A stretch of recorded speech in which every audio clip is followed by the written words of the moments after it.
Hi Virgo, welcome to your April reading. This is a general reading for Virgo.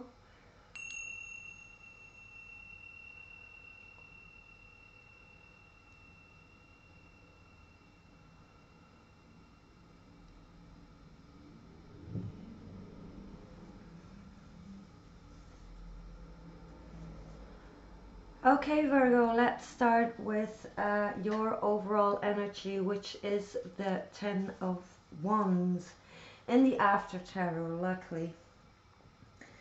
Tens in Tarot represent the completion of a cycle, and with the Ten of Wands, you have reached the end of a cycle after a period of struggle. You are finally reaping your rewards after investing a lot of hard work and effort. You have fulfilled a creative venture, you've realized a dream, or you may have accomplished a major goal. But the Ten of Wands also suggests that with the achievement of that goal, there comes great responsibilities and commitment. In the classic Rider-Waite deck, this card represents a person with 10 sticks on their back.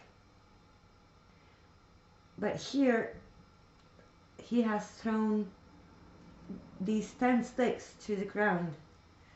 He's sitting down, taking a break, and reflecting on how this burden of 10 sticks can be lessened a little bit, and maybe they could tackle each task one at a time, or perhaps even delegate part of it to others around them. And that is exactly what this card is inviting you to do when you feel overwhelmed by the responsibilities that have landed on your plate. The Ten of Wands serves as a reminder of how much we take on in our lives and all the extra burdens and responsibilities we weigh ourselves down with. We take on so much, trying to do all the things that need to be done. Assess which activities or tasks are truly urgent or important. Decide if you can just delegate some of your workload to somebody else, to your partner, to your children, to a co-worker, to somebody else that may be willing to help you out. And just focus on your goals. Make sure that your goals are, or the way you achieve your goals is more efficient. And that way you can free yourself for times of rest and relaxation when you need it. Your surrounding energy cards are from the beautiful Game of Thrones deck that just came in yesterday, and I'm really excited to show them to you right here as a first timer. You have the Death card and the Eight of Cups reversed. The Death card, it's probably the most feared and misunderstood of all the cards in the tarot. People tend to take the meaning of this card far too literally and fear that the indication is for death of either themselves or others. But the truth is, the card of death can be one of the most fruitful and most positive cards in the deck. Death represents Scorpio, and that we will come to that in a minute as well. This could be a Scorpio person who is close to you, or someone with Scorpio within their chart. The Death card is symbolic of the ending of a major phase or aspect in one's life. So that could be you or the person who is spilling their energies over to your life.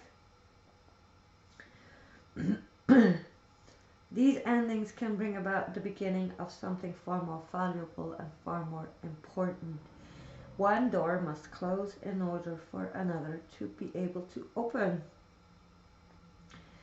They need to put the past behind and be ready to embrace new opportunities and possibilities. It may be difficult to let go of the past at times, but you can help them see how important it is so that renewal and transformation can take place. Because death, of course, is the card of transformation. It also contains some elements of sudden and unexpected change. Although the immediate thought is towards the negative, an end needn't mean failure per se. The loss could be a series of unexpected surprises that bring an end to a period of turmoil or problems. They may feel as though they can no longer go along with the status quo and want things to change radically. Many changes are going to take place so they can go into this new direction that they are meant to follow. The Eight of Cups right next to that suggests that they may be feeling confused about where their best options lie. Part of them will want to explore new horizons and possibilities, but another part of them fears that in doing so they will miss out on what their current circumstances have to offer. They will need to come out of their comfort zone, and if they have really big problems doing that, you might be the one to help them out of that comfort zone.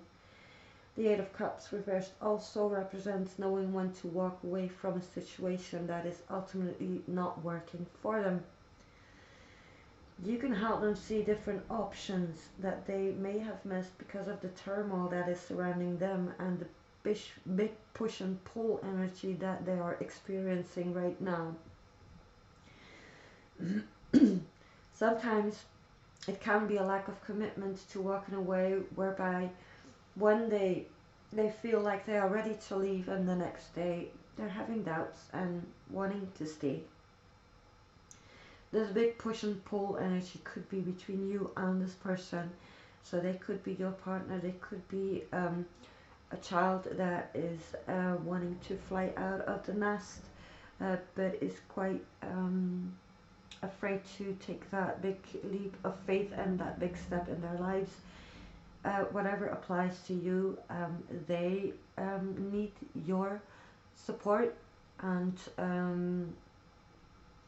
or need you can offer, if you choose so, you can offer them your support.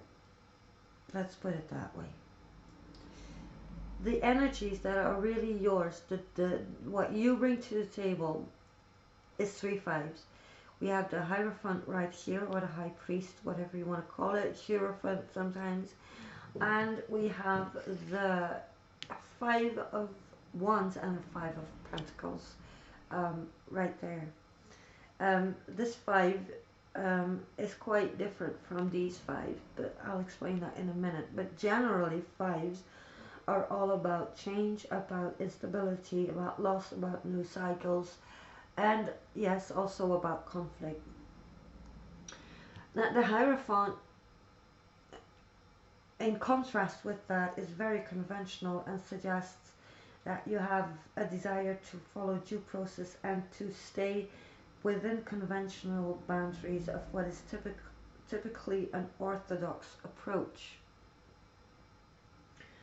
Given the focus on tradition and established structures, the Hierophant can represent a rigid standpoint, not being open to new ways of going about things, or a reluctance to think outside the box. And that is very different from this Emperor energy. The Emperor is the number 4 in the Major Arcana and precedes the Hierophant. The Emperor is all about taking risks. It's all about being bizarre. It's all about thinking outside the box. It's all about taking, about being unconventional, really. And the Hierophant is anything but that. It could be that you are resisting this inevitable change that is upon you with these 2 5s right here. The 5 of Pentacles is often a time of financial strife or a significant loss, or something that feels to you like a failure. It can show misfortune. It's a card of lack. It's a possible loss of funds. It could be illness, could be unemployment, could be solitude. If you have suffered a loss, know that there are people around you who are willing to help. The Five of Pentacles can point to a time of being alone, feeling abandoned, ignored, and unwanted. You may feel as if you're left out in the cold, but nobody ordered you to stay barefoot in the snow, because that's how it's represented in the classic Rider-Waite. It's a church and there's two people in front of the church in the snow barefoot. Nobody orders them to stay there. They can just open the church or the building of whatever this window is leading to. The lights are on. That is in itself an invitation to just go in, meet the people, go into the warmth, and get the comfort of what these people have to offer you, and just tell your stories and get things off your chest. On a psychological level, the Five of Pentacles may indicate difficulty with your relationship to money and the material things. If money becomes a primary motivating source in life and the gauge by which you judge your worth, the lack of it may produce anxiety and a sense of being excluded from the good things that money can provide. If that is the case, ask yourself, what fears do you have around money and wealth? Are you anxious about never having enough? Or do you have faith in your ability to manifest what you need to live a prosperous, fulfilled life, no matter what your circumstances? Because often wealth is based as much on your psychological state as on your actual financial state. The second five, or even the third five, but the second in this combination is the Five of Wands. Five of Wands is conflict, as I already pointed out when I talked about five in general, but the Five of Wands is more about competition than conflict, really. That is impacting your ability to move on, to move forward with your goals.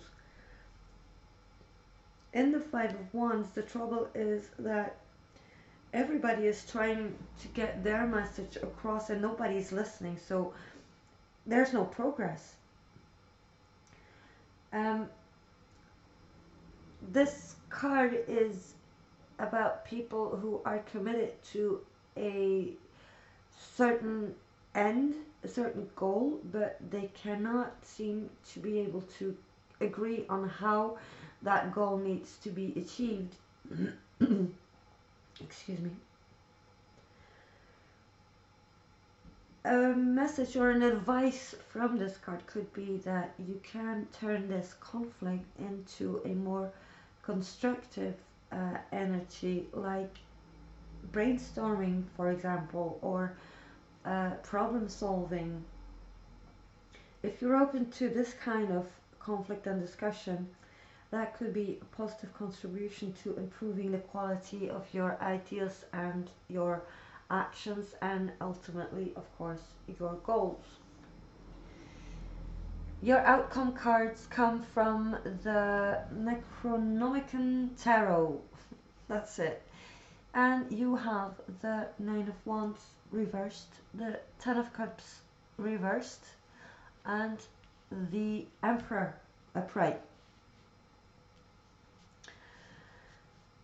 The Nine of Wands reversed suggests that you may be more inclined to be a little bit on edge, a little bit defensive. The boundaries that you have decided to put around yourself are now becoming your own cage, locking you into your old behavior and your old habits. That is also illustrated by your Hierophant card right here. Be careful of dwelling on past frustrations and grievances. Just try to let go. You may feel as though you're constantly under attack, which is also reflected in this criticism that you experience in the Five of Pentacles. The Nine of Wands reversed is also a sign of fear from within rather than an actual external threat.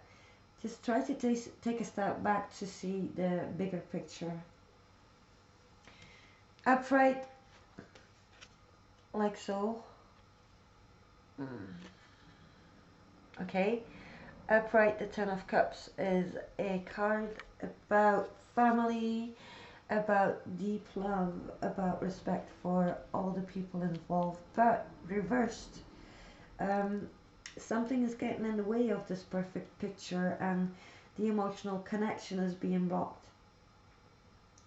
Maybe you have been hoping for someone special to come in, or you have been hoping to spend some quality time with a loved one, but nothing seems to work. It seems like everything is falling apart. Maybe you're quarreling, you're not spending enough time together, or you're not respecting each other, or you're not caring enough for each other.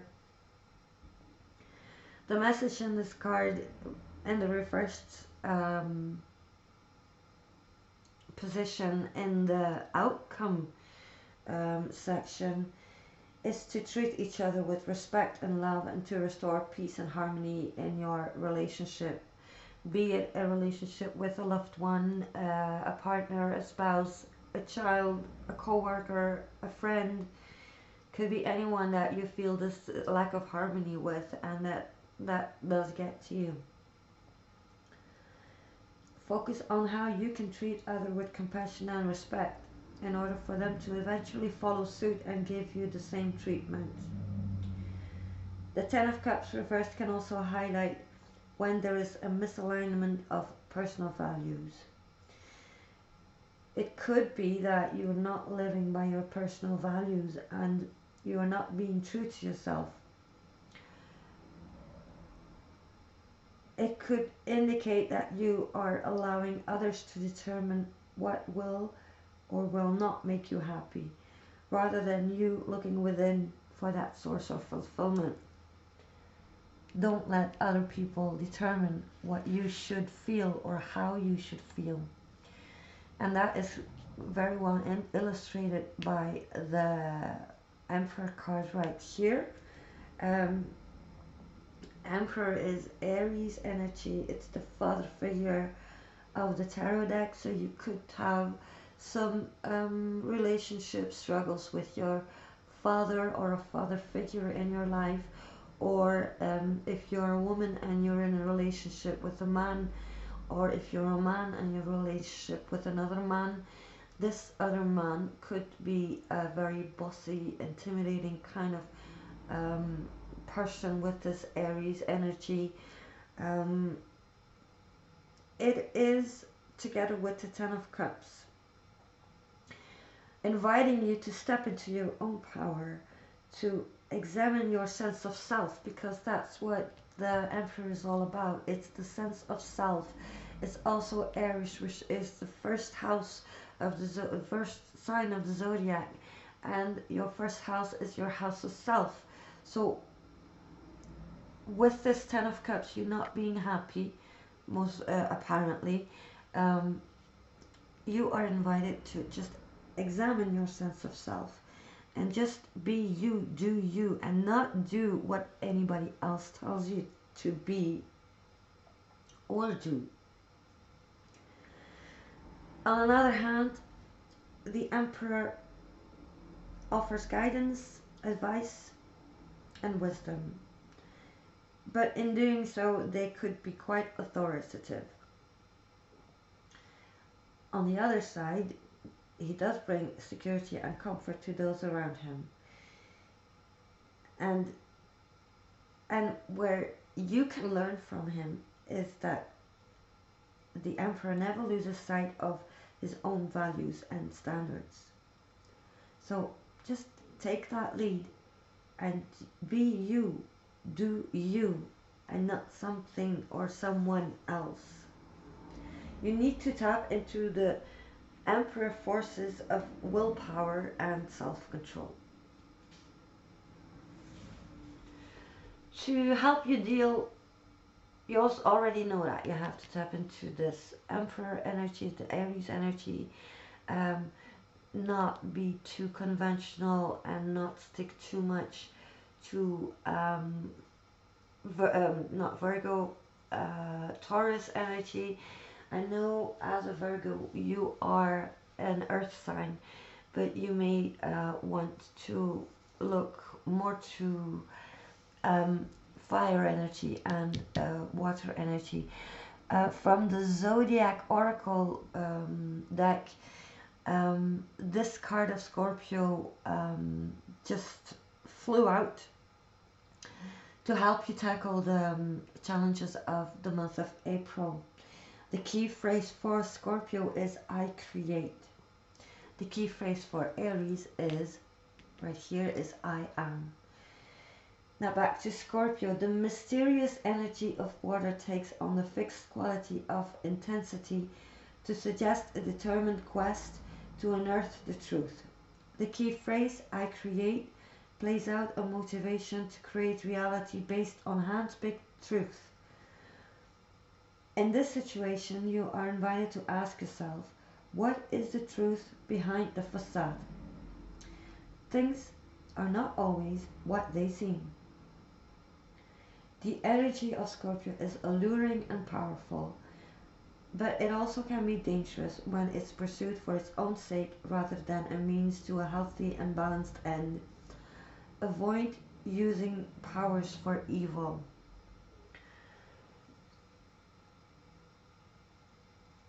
With this combination right here, with this Emperor right there, and you're feeling overwhelmed, you're feeling unhappy,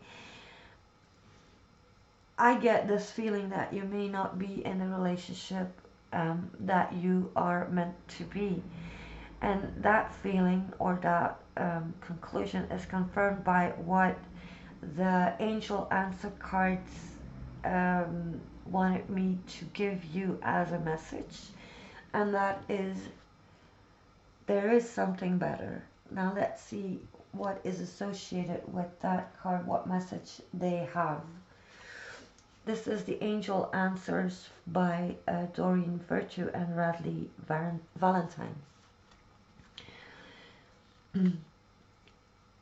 Heaven has something wonderful in mind for you. However, it's not the same thing that you have planned. Ask yourself, what would you rather have? The very thing you've asked for, or you're asking for, or something that would make you much happier and much more fulfilled. Sometimes the universe has joys in store for us that we could never imagine on our own. Excuse me. Open your mind and heart to the possibility that you deserve even more than what you're asking for. Trust your angels to guide you in a new and exciting direction. I think that's a really beautiful message for you to take home, to take away from this reading. I hope you enjoyed it. I hope it resonated. If it did, please comment, like, share, and subscribe if the reading resonated with you. There's also a Facebook page that I will link in the box below. It would really mean a lot to me if I could welcome you there. You can interact with me on that page. There's lots of interesting articles on it. I also go more into detail for moon phases, for zodiac traits,